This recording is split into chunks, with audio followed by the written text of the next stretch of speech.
안녕하세요. 저는 네이버 클라우드에서 LLM 조각하고 있는 김병욱이라고 합니다. 잠시만요.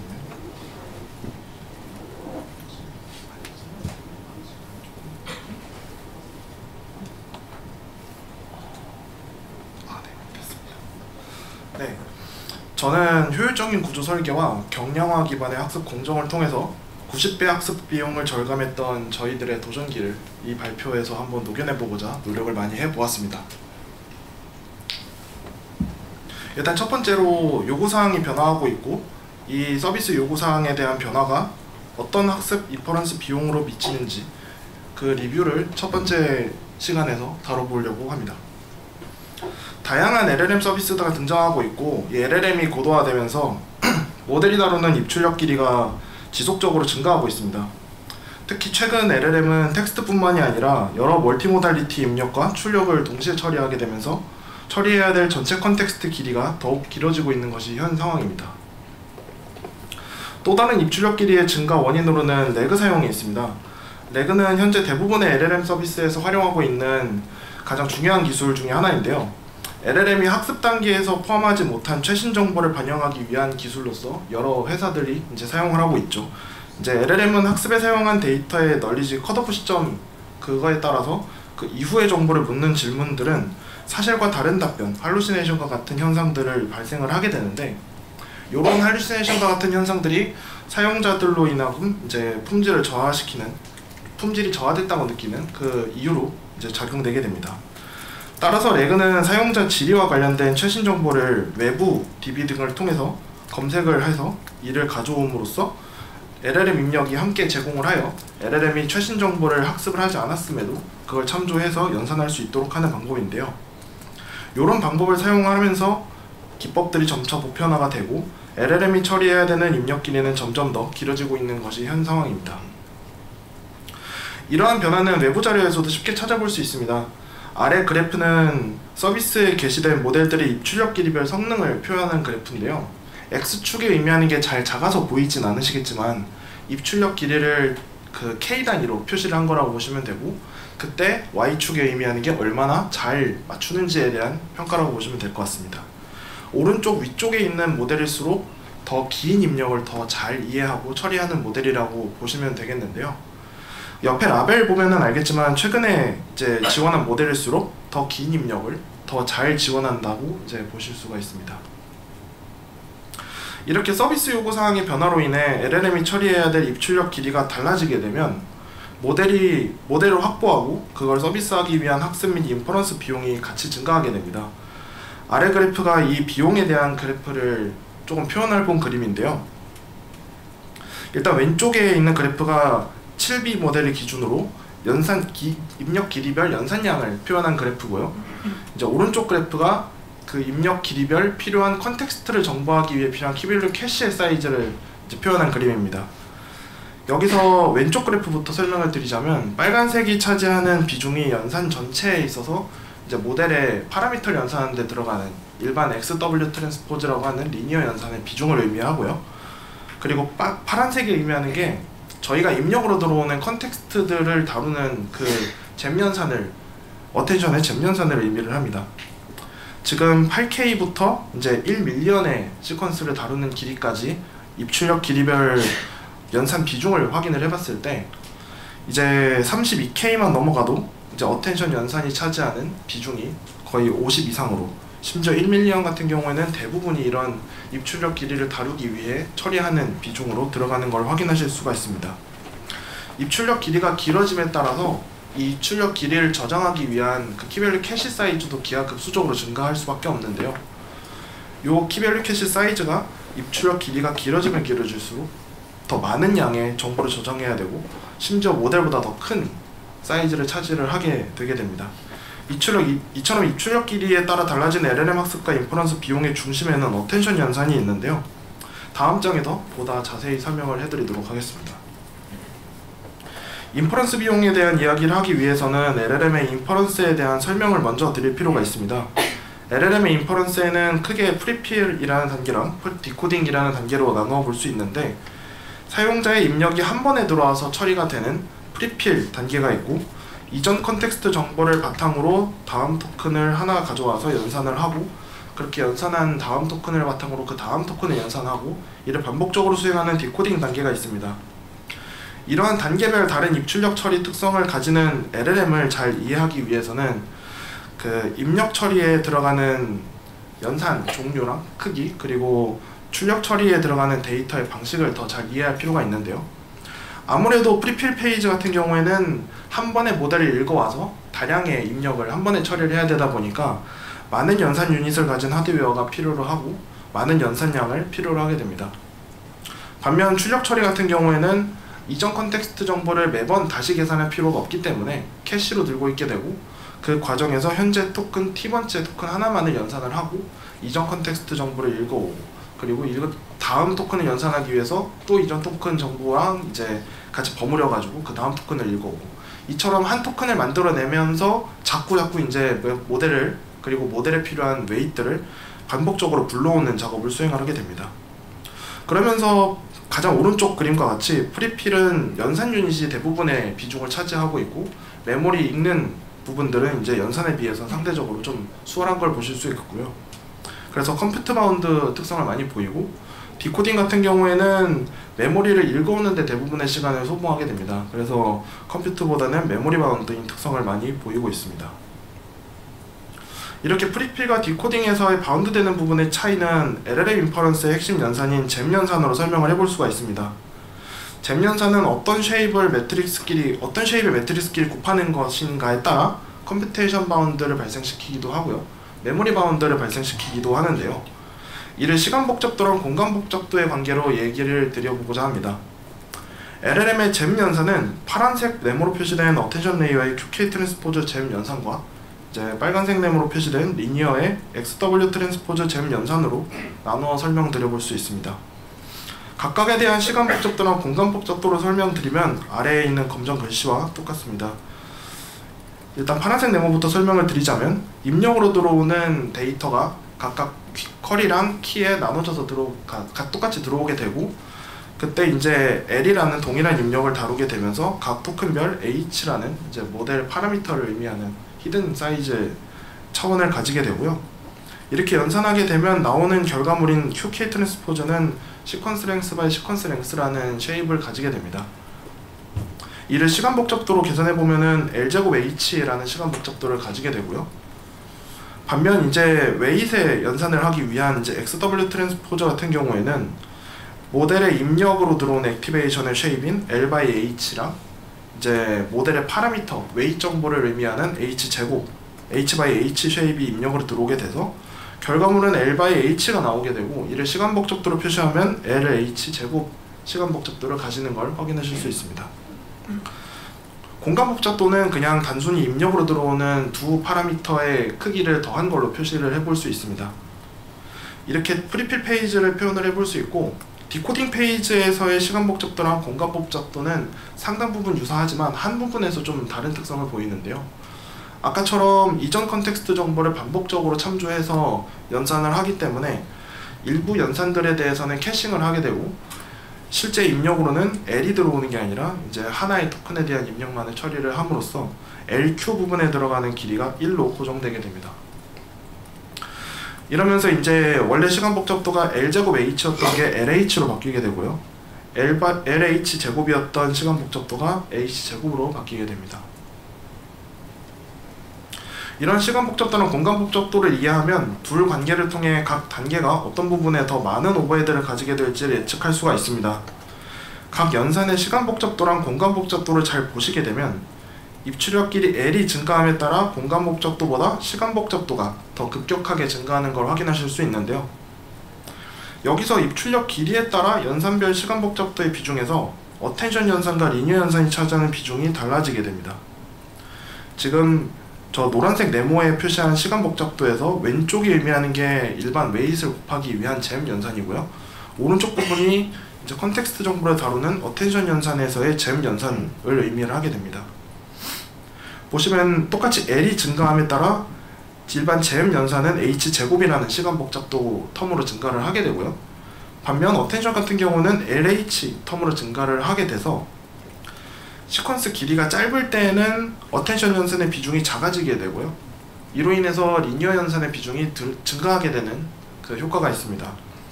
반면 L 길이가 너무 커지게 되면 어텐션 연산의 비중이 급격하게 증가하게 되고 모델의 파라미터를 연산하는데 대부분의 연산량을 차지하게 됩니다. 따라서 프리필에서는 어텐션 연산의 비중이 입출력 길이별 비중의 차이를 만들게 되는 것을 확인하실 수 있습니다. 디코딩 페이지의 경우에는 프리필과 다르게 컴퓨테이션보다는 메모리에서 바틀렉이 걸리게 됩니다. 이 또한 시간 복잡도랑 공간 복잡도의 관계로 설명을 할 수가 있습니다. 디코딩 단계의 잼 연산에서 시간 복잡도랑 공간 복잡도를 보면 큰 차이가 없는 모습을 보실 수 있는데요. 둘 중에 하나를 기준으로 얘기 드리자면은 일단 리니어 연산 같은 경우 시간 복잡도가 h 제곱인 경우 공간 복잡도는 h 더하기 h 제곱으로 두 공간 복잡도랑 시간 복잡도가 상당히 유사한 것을 보실 수가 있습니다. 이처럼 시간 복잡도랑 공간 복잡도에서 큰 차이가 없게 되면 둘 중 하드웨어 스펙에서 좀 부족한 부분에 버틀렉이 걸리게 됩니다. GPU의 경우 방역 양상에 특화되어 있다 보니까 높은 컴퓨테이션 파워를 자랑은 하지만 상대적으로 메모리 밴드위스는 적기 때문에 메모리 밴드위스의 디펜던시를 가지게 되고 메모리 바운드 특성을 보이게 되는 것입니다. 여기서 입출력 길이에 따라서 연산별 공간 복잡도의 비중이 어디가 더 달라지는지를 확인해 볼 수 있는데요. 저 왼쪽에 파란색 네모의 왼쪽 부분의 공간 복잡도는 리니어 연산의 잼 연산을 의미를 하고요. 여기서 빨간색 네모를 쳐진 저 h제곱 부분이 파라미터를 의미를 합니다. 웨이트의 파라미터는 그 입력 길이랑 상관없이 고정되어 있기 때문에 항상 고정된 이제 공간 복잡도를 가지게 되는 반면 어텐션에 있는 그 공간 복잡도의 경우에는 시퀀스의 길이에 따라서 크기가 달라지는 키랑 밸류 캐시의 정보가 포함되어 있기 때문에 입력 길이가 짧아지는 경우 공간 복잡도에서 웨이트의 비중이 커지게 되고요. 반대로 입력 길이가 길어지게 되는 경우 키 밸류 캐시를 저장하고 있는 그 사이즈가 커지게 됩니다. 여기서는 편의상 배치 사이즈는 표시하진 않았지만 배치 사이즈 축까지 포함하게 된다면 이 키 밸류 캐시가 차지하는 용량은 더 급격하게 커지게 되고요. 이처럼 요약해보자면 프리필과 디코딩 모두 인퍼런스 학습 비용의 차이에 있어서 어텐션 연산 비중이 중요하다라는 것을 아실 수가 있습니다. 그러면 이 지식을 바탕으로 어떻게 하면은 어텐션 비중을 좀 더 잘 조절을 해서 아키텍처 구조를 잡을 수 있는지에 대한 설명을 드리고자 합니다. 가장 간단하게 생각해보면은 뎁스를 조절하는 것 먼저 얘기해 드릴 수 있습니다. 뎁스를 줄이는 대신 그 다른 부분의 파라미터를 늘려서 의도적으로 어텐션의 비중을 조절하는 건데요. 저희가 어떤 n개의 레이어를 가진 LLM이 하나 있다라고 가정을 해볼게요. 그때 m개의 디코딩 레이어를 줄였다고 생각을 해보면 줄인 만큼 파라미터 차이는 발생을 하겠죠. 이렇게 발생한 차이를 어텐션을 늘리는 게 아니라 피드포워드 레이어를 늘립니다. 그렇게 되면은 파라미터는 동일하되 피드포워드 어텐션의 이제 비중이 더 줄어든 모델을 설계를 할 수가 있고요. 이렇게 설계를 하게 되면 뎁스를 줄일수록 FFN의 비중이 증가는 하지만 어텐션의 비중이 줄어들게 되는데 아래 그래프를 통해서 실제 구조에 따라 얼마 정도의 연산량 이득 차이가 있는지를 보실 수 있습니다. 아래 그래프는 파란색과 빨간색 모두 동일하게 8빌리언으로 고정된 파라미터 크기를 가지고 있는 상황이고요. 파란색이 의미하는 것은 8K의 입력을 다루는 경우, 빨간색은 더 긴 128K를 다루는 경우라 생각하시면 될 것 같습니다. 32개의 레이어를 가진 연산량을 1이라고 가정을 했을 때 뎁스가 줄어들면서 어텐션 연산의 비중이 줄어들게 되고 14개의 레이어의 경우에는 128K 입력을 기준으로 0.53의 연산량을 가지게 되는 모습을 보실 수 있습니다. 이와 같이 같은 파라미터더라도 실제 학습과 인퍼런스에서의 비용은 크게 차이가 날 수 있습니다. 이를 좀 더 극단적으로 생각을 해본다면 단순하게 레이어 하나짜리에 FFN이 엄청나게 거대한 8B짜리 모델이 비용 측면에서 매우 효율적일 거라고 생각을 할 수가 있습니다. 하지만 저희는 비용만 생각할 수는 없고 퀄리티에 대한 고려도 함께 해야 되는데요. 그런 점에서 피직스 오브 LLM 파트 2.1이라는 메타에서 이제 아카이브한 논문이 있습니다.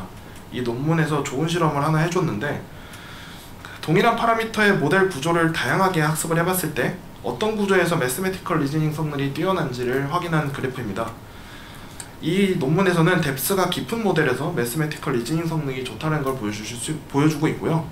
이런 점을 참고해 볼 때 저희가 퀄리티 측면에서라도 뎁스는 중요하다는 걸 알 수 있습니다.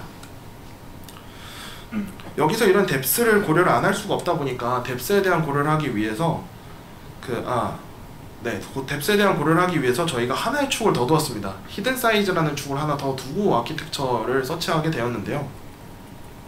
앞에 쪽에서 이제 줄어든 뎁스를 기준으로 추가 설명을 드리자면 m개의 뎁스를 좀 더 늘리고 싶어서 늘립니다.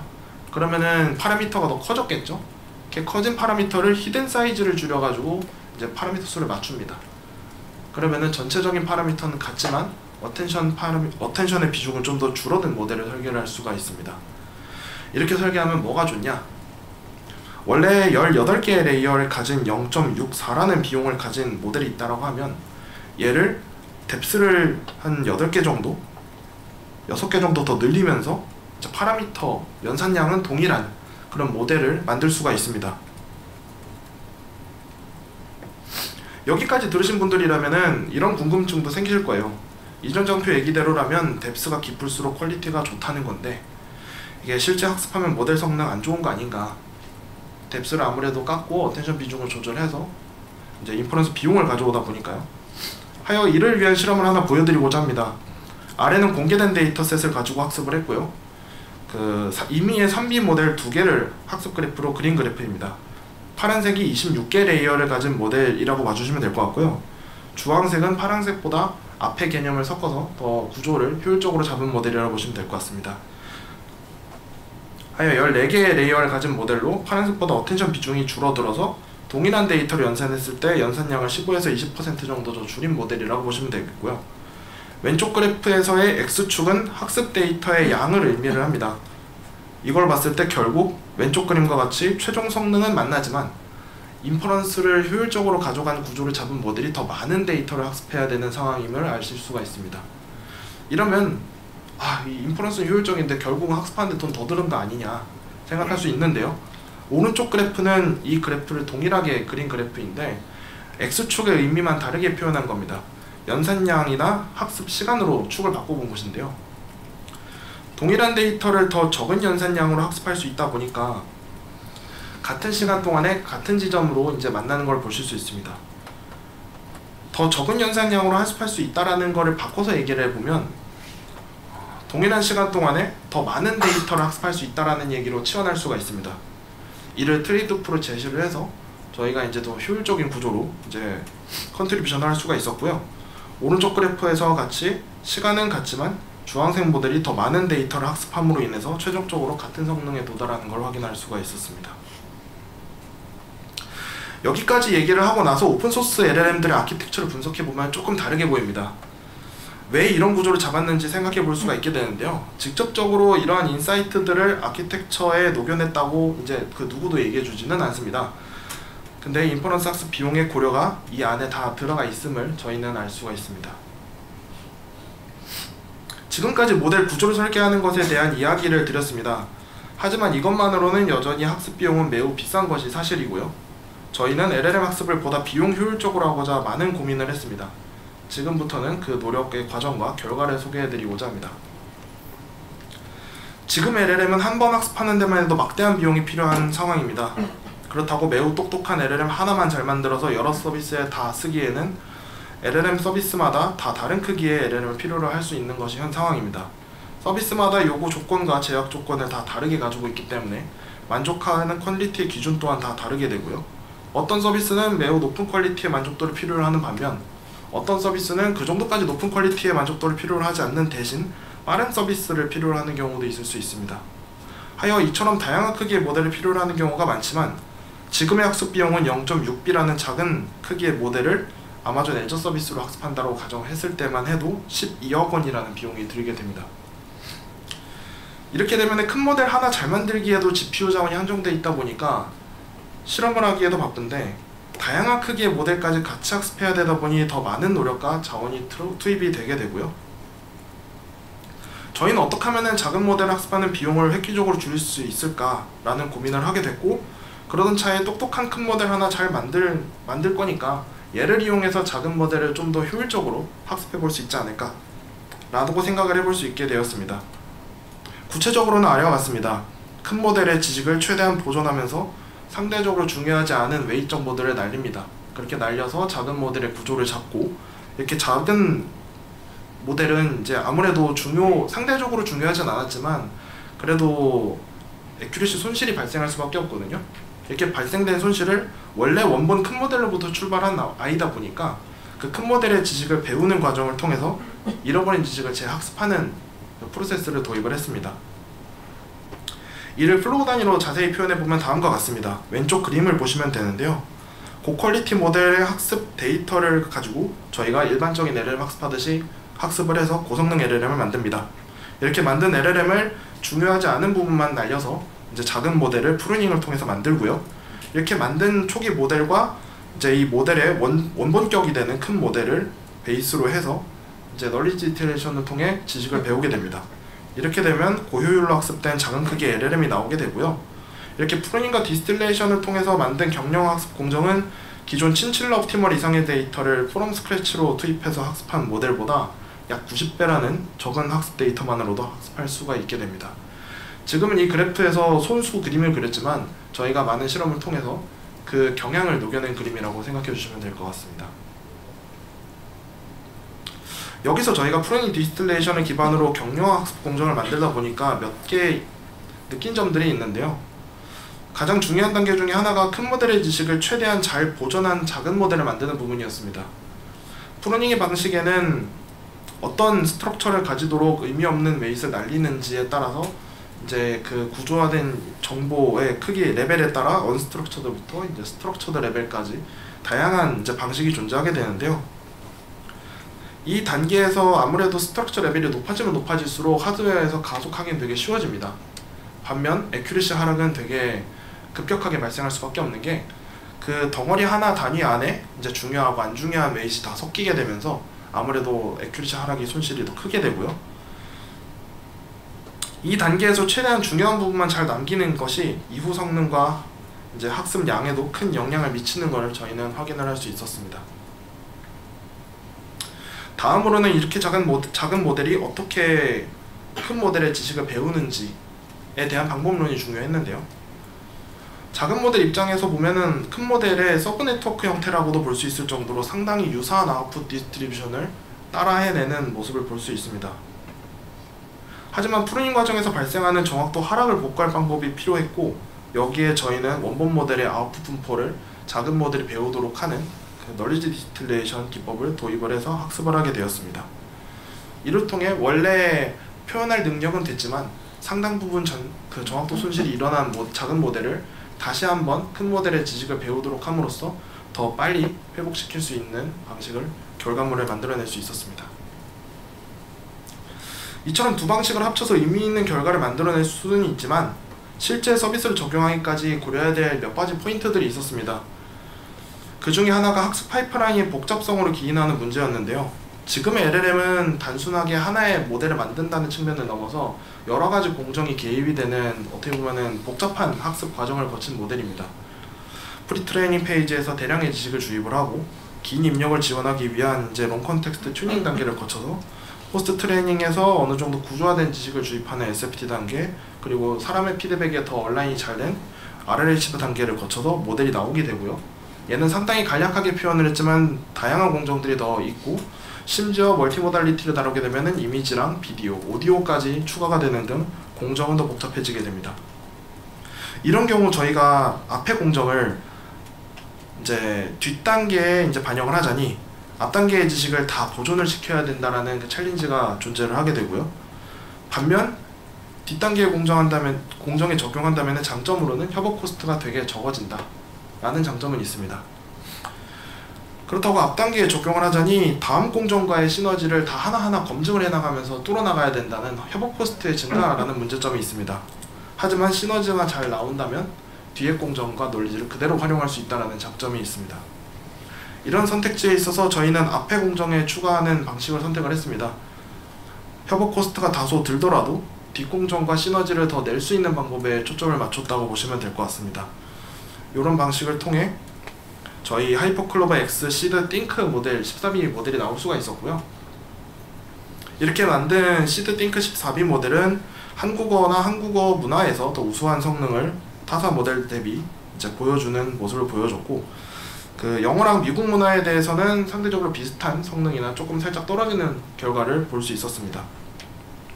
하지만 이 모델을 만들기에 압도적으로 적은 학습 코스트가 투입됐다는 점에서 약 90배 적은 GPU 자원으로 학습된 고효율 모델을 저희가 얻을 수가 있었습니다.